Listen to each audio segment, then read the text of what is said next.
So in this next video, we're going to talk about how to handle any situation. This is something that I learned from Bob Proctor years ago, and this is just a really simple thing that I teach in a lot of the speaking events that I do for Crosswater Outfitters, which is the Christian men's ministry that I belong to in Central Texas, here where I live. We do 2 events for soldiers every year, one in October and one typically in April, and they alternate. Every 6 months, just about is when those happen. And I give the speech called the New Normal, and the New Normal basically is a devotion that I give based around accepting a new path in life and accepting new changes in life and accepting where you are and but not who you are.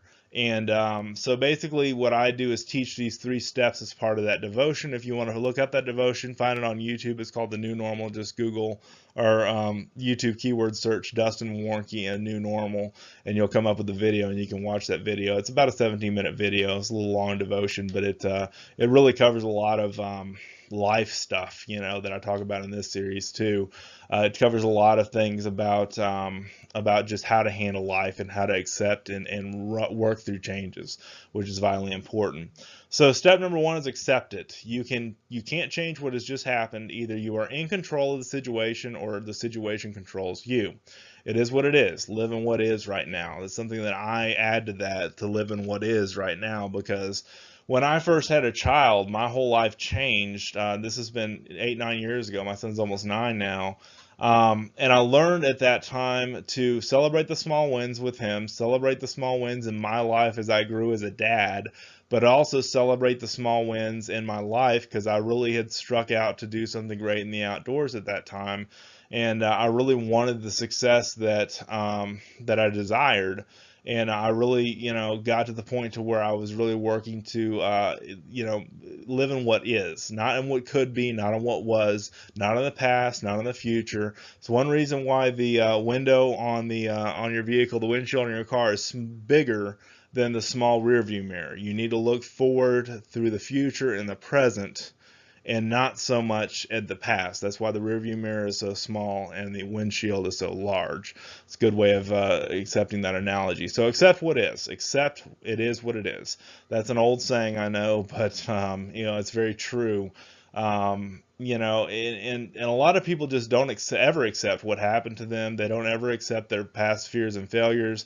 They don't ever accept the good things. They don't ever accept, everything that happens to them is bad, and this is bad, and there's drama everywhere. And I try not to get caught up in all that in my life. I try to control the situation or have the situation control me, and it's one or the other, and I try to be in control of the situation and my thoughts around the situation. So either you're in control, the situation controls you. Don't let the situation control you. That's vitally important. There, live in what is right now. Live in what is. All right, step 2 is harvest the best. Receive the lesson and deal with it. There is something good happening inside of every storm cloud. It is up to you to find it. There is an opportunity. And that's so true because the opportunity is never lost. Someone will always find the one that you miss. And I think that was said by Mickey Rooney years and years ago. I read that in a book about 20 years ago. Opportunities are never lost. Someone will always take the one that you miss. Find the opportunity in the storm. Find the silver cloud in the lightning storm.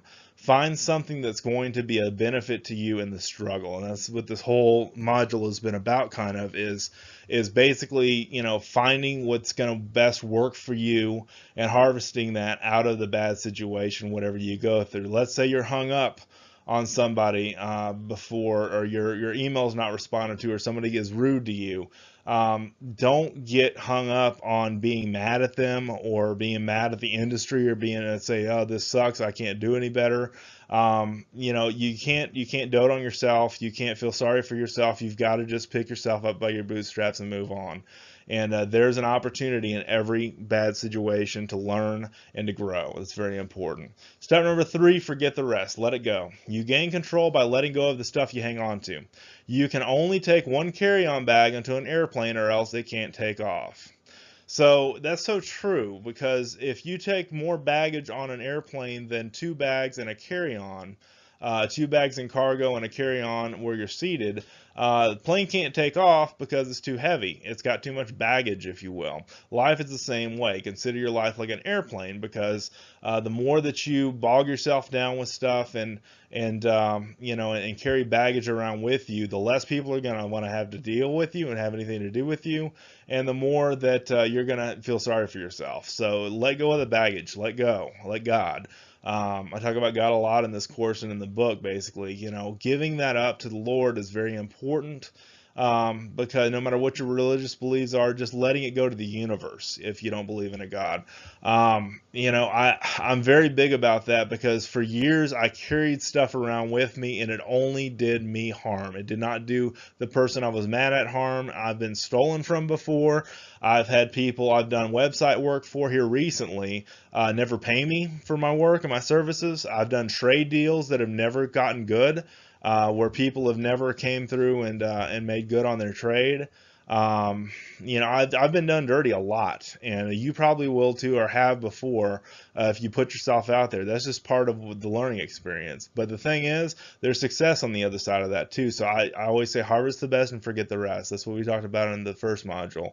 Widely variety of good things here to harvest the best and forget the rest. I can't say how important that is. Now, when something bad happens to me, whether it be I stub my toe, or I get a bad review from somewhere, or a hater comes after me or whatever, I always say, instead of cussing and throwing a fit and flopping to the floor and foaming at the mouth, I always say, isn't that interesting? Isn't that interesting? I learned that from Jim Rohn years ago, and I've learned my life is not so bad no matter what happens to me, because I asked that question, isn't that interesting? And that typically keeps things from, puts things in perspective real quick. I don't let things overrun me. I don't let things overcome me. I don't let things override me, because I always put things into perspective by saying, isn't that interesting? And I address the things from not being involved in it in that perspective, but being humble and stepping back from it for a minute and saying, isn't that interesting? So that's something I invite you to do as well.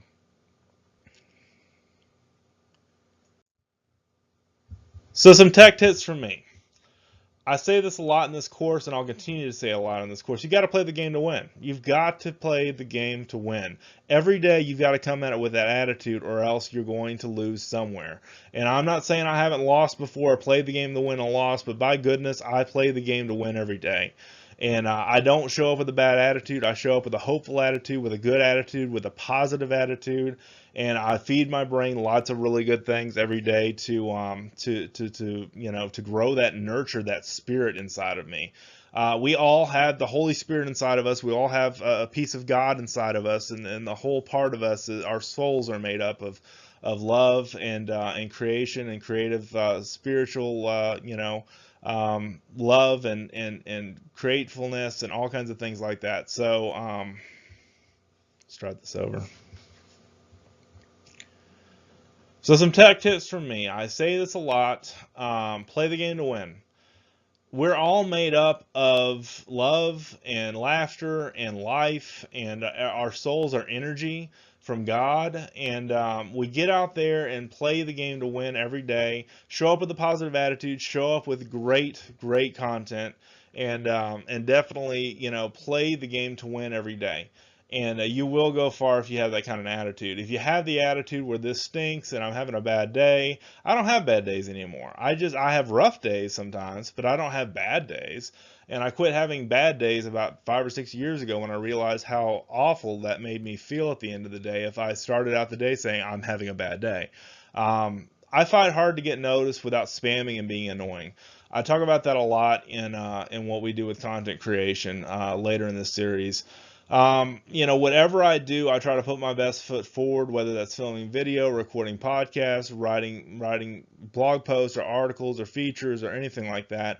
reviews, whatever the case may be. I'm constantly playing the game to win in all those things. And I try to fight hard to get noticed, because this is what Gary Vaynerchuk calls day trading attention, because people have so many different places they can go for knowledge these days, and so many podcasts they can listen to, and so many videos they can record and are listen to, that are recorded, and audios they can listen to, and so on and so forth. But I want to be the main guy that basically people listen to, because I have value to offer. All right.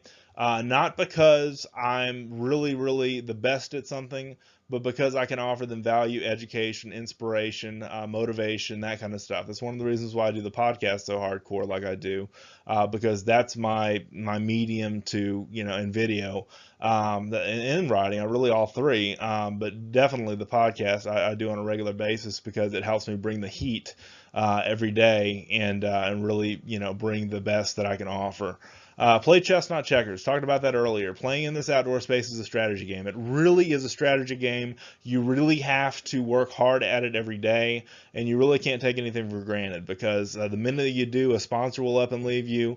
The advertiser that you've got for your brand may up and decide to go a different direction. It happens every day to people.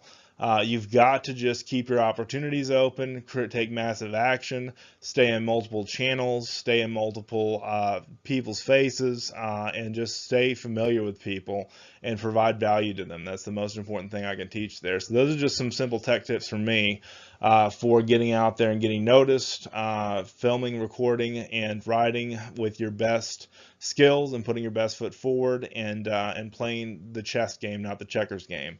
Playing strategy, playing with your mind, not just your body and your skills. Okay, it's all a mind game. It definitely is all a mind game, and I mean that, and not to say that it's all a game, but it's basically the strategy, and how you approach people, and how you relate to people, and in how you deliver content to people.